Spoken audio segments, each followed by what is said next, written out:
Hello besties and welcome to another Genshin theory! I was actually gonna make a third video on the cosmic cycle this week, but I had to stop myself from being so boring and redundant, so today we're gonna be talking about one of the most important characters, the first Fatui Harbinger. The 11 Harbingers are leaders of the Fatui personally appointed by the Tsaritsa. So far we've only seen 4 Harbingers, 3 of which are actually in the game. Even though we've only met a fraction of them, there are clear similarities between them that I think will be shared by all 11. So far, all of the Harbingers joined the Fatui when they were more alone than they ever had been in their lives. Ajax fell into the Abyss when he was 14. He returned home after 3 months in the Abyss, but only 3 days had passed on the surface. His personality had changed while he was there, so his father abandoned him and gave him up to the Fatui, where he became the 11th Fatui Harbinger, Tartaglia. Rosalind Cruzcha Falter fell in love with a knight named Rostam in Mondstadt and then went to the Sumeru Academia, leaving him alone in Mondstadt just before the Cataclysm. Rostam died during Durin's attack on Selva and Dagnir. When Rosalind came back to Mondstadt, she found Rostam dead.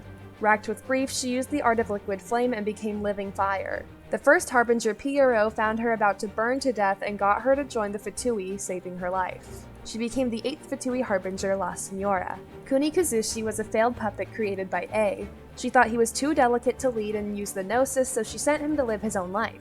Disillusioned by this freedom, Kuni Kazushi wandered throughout Inazuma, causing trouble wherever he went. Eventually, he came across a group of Fatui by chance and joined them. He became the 6th Fatui Harbinger, Scaramouche. Ildatore studied in the Sumeru Academia, but was shunned by his peers because of his strange beliefs and ideas. Piero approached him and said that he could research whatever he wanted in the Fatui. Dottore became one of the Harbingers, but his number and real name are unknown. Piero attempted to prevent the fall of Conria moments before the Cataclysm, but could not stop the Eclipse dynasty from, quote, tearing away the veil of sin. Piero's connection to Conria's leaders can only mean that he was originally from there and wanted to protect his homeland.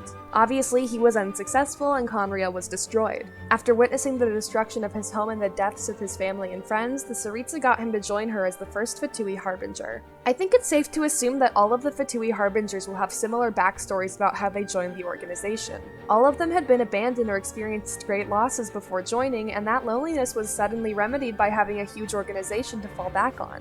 I also think it's about control, too. In all of the situations listed, the Harbingers had no control over their own lives. Ajax accidentally entered a chaotic space where he wasn't meant to be, Kuni Kazushi suffered an existential crisis, Rosalind was so upset by Rostam's death that she almost killed herself, Dottore couldn't change the core beliefs of his personality, and Piero couldn't stop the Cataclysm from happening. Now all of them are in positions of power in Teyvat's biggest and strongest army.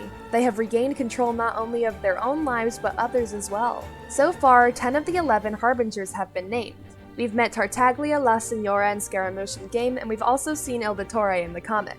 We've also heard about Piero, Pulcinella, Pantalone, Il Capitano, Sandrone, and Arlecchino. All of those names come from Commedia dell'arte, a form of Italian theater that uses stock characters. That basically means that all of the plays in this genre use the same characters even though they weren't always written and performed by the same people. Actors in these plays wear exaggerated masks to further express the hyperbolic nature of these characters. Coincidentally, Genshin's characters named after them also wear masks. Piero is the first Fatui Harbinger and arguably the most important. He recruited La Signora and Ildatore, both of whom are very important to the Fatui. Signora was able to get the Animo Gnosis and Dottore invented delusions. Piero has to be from Conria given his backstory. He was likely related to the Eclipse dynasty or a member of Conria's military. In Commedia dell'arte, Piero is always chasing something that he can never really get. This is usually in the form of him pining for the love of his wife Colombina, who usually leaves him for Arlecchino. Piero is incredibly naive, often perceived by other characters as stupid. There's an Arlecchino in Genshin as well. Colombina's name has not been mentioned in Genshin so far, but since one of the Harbingers is yet to be named, that might be her. Either way, Piero and Arlecchino have a rivalry in Commedia dell'arte that may translate into Genshin. Despite fighting for the same cause, the Harbingers don't necessarily get along. Child says he doesn't like Signora's methods, Victor says he would rather work for Capitano than Signora, and Scaramouche is generally disliked by everyone in the Fatui, Harbingers included.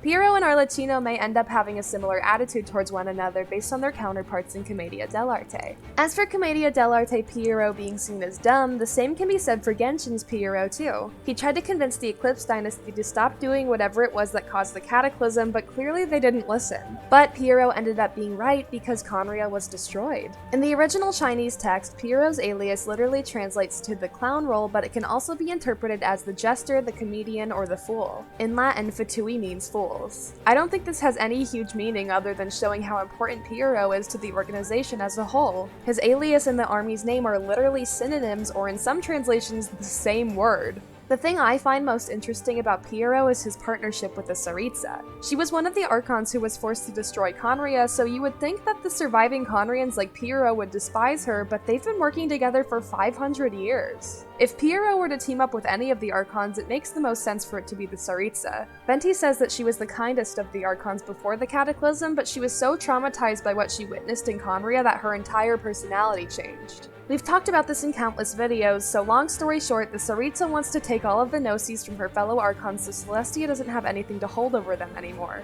That control over them is what led to the deaths of her friends Makoto and the God of the Woods during the Cataclysm. She's preparing for a war against Celestia because she finally realized how evil they are during the Cataclysm. The Tsaritsa and the surviving Conrians have a lot in common. They want to avenge what was lost in the Cataclysm. Piero is unique in that he closely works with an Archon. You could argue that Kaya and Albedo are members of the Knights of Favonius, which was co-founded by Barbados, but Venti has nothing to do with the Knights now. It's really its own thing at this point, so they really don't have any loyalty to him.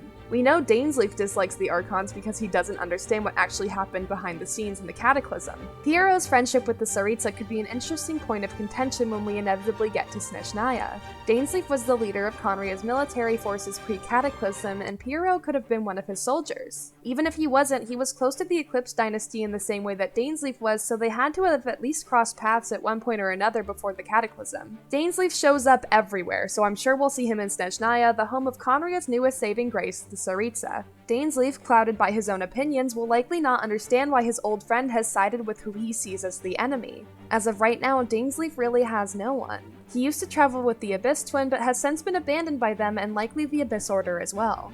We openly tell him that we don't trust him. He doesn't really have any other friends besides us, and calling us his friend is kind of a stretch. Before the Cataclysm, Piero was probably his friend, who he has now lost to one of the people responsible for the fall of his homeland. Their homeland. Dainsleif would understandably be heartbroken by this and probably really mad at Piero and the Tsaritsa. I would love to see a scene where Piero and Dainsleif are reunited after 500 years only to find that they have such radically different ways of bringing back their country to its former glory. I think it's clear where Genshin's main plot is going. We know that the final chapter will take place in Conria, where everything started 500 years ago, and now where everything will come to an end. If I'm right about the Tsaritsa's plans for Celestia, and I'm pretty convinced of that, then she will attack Celestia from the place where they ruined her life and countless others. Naturally, the Fatui would be there, meaning Piero would have to go back to Conria. His return to his homeland would show Celestia that they actually didn't get rid of all Conrians during the Cataclysm. I don't know if Piero would survive the Tsaritsa's war with Celestia because he's such an important target to them. That, and there's already a precedent for Harbingers dying or having serious death implications. Signora was killed by the Raiden Shogun, Scaramouche stole the Electro-Gnosis and will likely die from using it, Child will definitely die from overusing his foul legacy form, and Dottore is approaching a level of intelligence only seen in those who are killed for being too smart. It wouldn't surprise me if we slowly saw all of the Harbingers die one by one until we're left with only Piero during the final chapter. But he'll eventually join his fallen comrades and die when Celestia strikes back. Piero's death would be an important moment for the final chapter. Piero currently bridges the huge divide we see between Conrians and the Archons. I think he's the key to uniting them against Celestia, which is super necessary for taking them down and freeing Teyvat. His death would mean that there's no one left to represent both parties equally, so everyone would have to truly work together. His death would also signify that there's really no one left of old Conria but Dainsleif, who we all know is an incredibly important character. Plus, it would probably be really sad for the Tsaritsa to lose her first Harbinger after all of the others had died. As much as I want to see Piero survive and see his country restored, I just think it would be way more powerful narratively if he didn't. Plus, it also seems like something Hoyoverse would write anyway. They love making us sad.